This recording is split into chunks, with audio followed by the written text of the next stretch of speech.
Alice's Adventures in Wonderland by Lewis Carroll. Chapter 1. Down the Rabbit Hole. Alice was beginning to get very tired of sitting by her sister on the bank and of having nothing to do. Once or twice she had peeped into the book her sister was reading, but it had no pictures or conversations in it. "And what is the use of a book," said Alice, "without pictures or conversations?"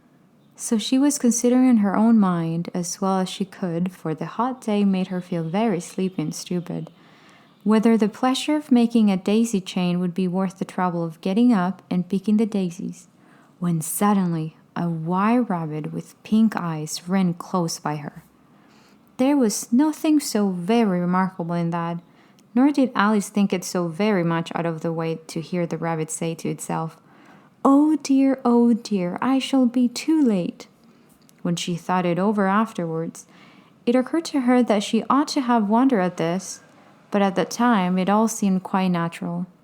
But when the rabbit actually took a watch out of its waistcoat pocket and looked at it, and then hurried on, Alice started to her feet, for it flashed across her mind that she had never before seen a rabbit with either a waistcoat pocket or a watch to take out of it, and, burning with curiosity, she ran across the field after it, and was just in time to see it pop down a large rabbit hole under the hedge. In another moment down went Alice after it, never once considering how in the world she was to get out again. The rabbit hole went straight on like a tunnel for some way, and then dipped suddenly down, so suddenly that Alice had not a moment to think about stopping herself before she found herself falling down what seemed to be a very deep well. Either the well was very deep, or she fell very slowly, for she had plenty of time as she went down to look about her and to wonder what was going to happen next. First, she tried to look down and make out what she was coming to, but it was too dark to see anything. Then she looked at the sides of the wall and noticed that they were filled with cupboards and bookshelves. Here and there she saw maps and pictures hang upon pegs. She took down a jar from one of the shelves as she passed. It was labeled Orange Marmalade. But to her great disappointment, it was empty. She did not like to drop the jar for fear of killing somebody underneath, so managed to put it into one of the cupboards as she fell past it. "Well," thought Alice to herself, "after such a fall as this, I shall think nothing tumbling downstairs. How brave they'd all think me at home. Why, I wouldn't say anything about it, even if I fell off the top of the house," which was very likely true. Down, down, down. Would the fall never come to an end?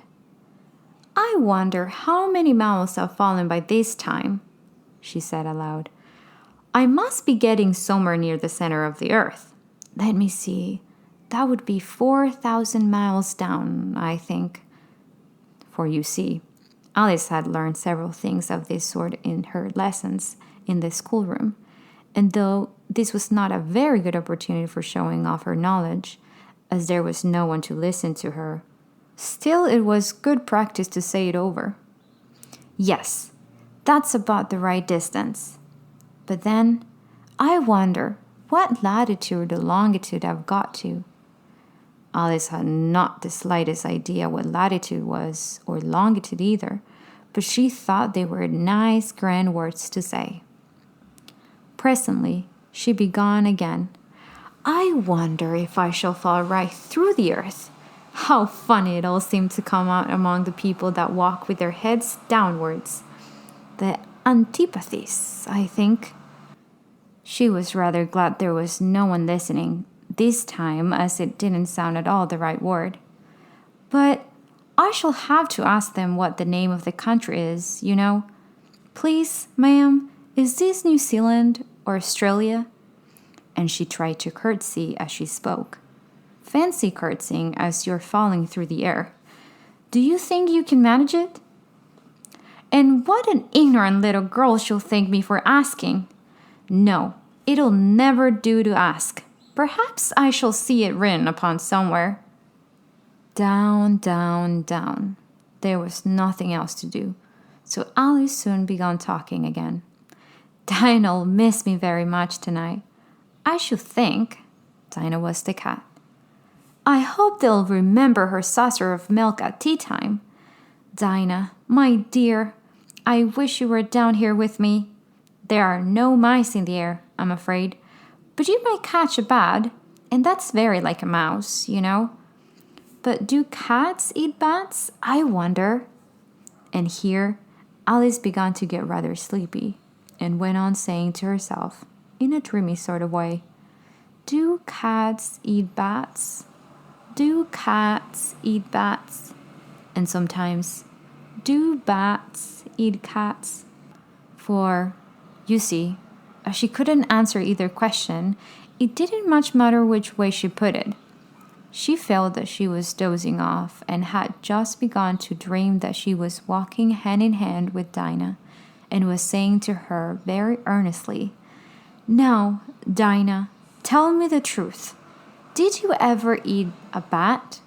When suddenly, thump, thump, thump, down she came upon a heap of sticks and dry leaves, and the fall was over. Alice was not a bit hurt, and she jumped up onto her feet in a moment. She looked up, but it was all dark overhead. Before her was another long passage, and the white rabbit was still in sight, hurrying down it. There was not a moment to be lost. Away went Alice like the wind, and was just in time to hear it say, as it turned a corner, Oh, my ears and whiskers, how late it's getting! She was close behind it when she turned the corner, but the rabbit was no longer to be seen. She found herself in a long, low hall, which was lit up by a row of lamps hanging from the roof. There were doors all around the hall, but they were all locked, and when Alice had been all the way down one side and up the other, trying every door, she walked sadly down the middle, wondering how she was ever to get out again. Suddenly she came upon a little three-legged table, all made of solid glass. There was nothing on it but a tiny golden key, and Alice's first idea was that this might belong to one of the doors of the hall. But alas, either the locks were too large or the key was too small, but at any rate it would not open any of them. However, on the second time round, she came upon a low curtain she had not noticed before, and behind it was a little door about 15 inches high. She tried the little golden key in the lock, and to her great delight, it fitted. Alice opened the door and found that it led into a small passage, not much larger than a rat hole. She knelt down and looked along the passage into the loveliest garden you ever saw. How she longed to get out of that dark hall and wander about among those beds of bright flowers and those cool fountains, but she could not even get her head through the doorway. And even if my head would go through, thought poor Alice, it would be of very little use without my shoulders. Oh, how I wish I could shut up like a telescope. I think I could, if I only knew how to begin. For, you see, so many out-of-the-way things had happened lately that Alice had begun to think that very few things indeed were really impossible. There seemed to be no use in waiting by the little door, so she went back to the table, half hoping she might find another key on it, or at any rate a book of rules for shutting people up like telescopes. This time she found a little bottle on it, which certainly was not here before, said Alice. And tied around the neck of the bottle was a paper label, with the words, Drink Me, beautifully printed on it in large letters. It was all very well to say, Drink me, but the wise little Alice was not going to do that in a hurry. No, I'll look first, she said, and see whether it's marked poison or not. For she had read several nice little stories about children who had got burned and eaten up by wild beasts and other unpleasant things, all because they would not remember the simple rules their friends had taught them, such as that a red-hot poker will burn you if you hold it too long, and that if you cut your finger very deeply with a knife, it usually bleeds. And she had never forgotten that if you drink much from a bottle marked poison, it is almost certain to disagree with you sooner or later. However, this bottle was not marked poison, so Alice ventured to taste it, and finding it very nice, it had, in fact, a sort of mixed flavor of cherry tart, custard, pineapple, roast turkey, toffee, and hot buttered toast. She very soon finished it off. "What a curious feeling," said Alice. "I must be shutting up like a telescope." And so it was indeed. She was now only 10 inches high, and her face brightened up at the thought that she was now the right size for going through the little door into that lovely garden. First, however, she waited for a few minutes to see if she was going to shrink any further. She felt a little nervous about this. "For it might end, you know," said Alice to herself. "It might going out altogether, like a candle. I wonder what I should be like then." And she tried to fancy what the flame of a candle looks like after the candle is blown out, for she could not remember ever having seen such a thing. After a while, finding that nothing more happened, she decided on going into the garden at once. But, alas for poor Alice! When she got to the door, she found she had forgotten the little golden key, and when she went back to the table for it, she found she could not possibly reach it. She could see it quite plainly through the glass, and she tried her best to climb up one of the legs of the table, but it was too slippery, and when she had tired herself out with trying, the poor little thing sat down and cried. "Come, there's no use in crying like that," said Alice to herself, rather sharply. "I advise you to leave off this minute." She generally gave herself very good advice, though she very seldom followed it.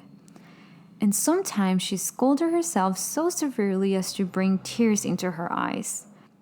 And once she remembered trying to box her own ears for having cheated herself in a game of croquet she was playing against herself. For this curious child was very fond of pretending to be two people. "But it's not use now," thought poor Alice, "to pretend to be two people. Why, there's hardly enough of me left to make one respectable person." Soon her eye fell on a little glass box that was lying under the table. She opened it and found in it a very small cake, on which the words, "Eat me," were beautifully marked in currants. "Well, I'll eat it," said Alice, "and if it makes me grow larger, I can reach the key, and if it makes me grow smaller, I can creep under the door. So either way, I'll get into the garden, and I don't care which happens." She ate a little bit and said anxiously to herself, "Which way? Which way?" holding her hand on top of her head to feel which way it was growing. And she was quite surprised to find that she remained the same size. To be sure, this is what generally happens when one eats cake. But Alice had got so much into the way of expecting nothing but out of the way things to happen that it seemed quite dull and stupid for life to go on in the common way. So she set to work and very soon finished off the cake.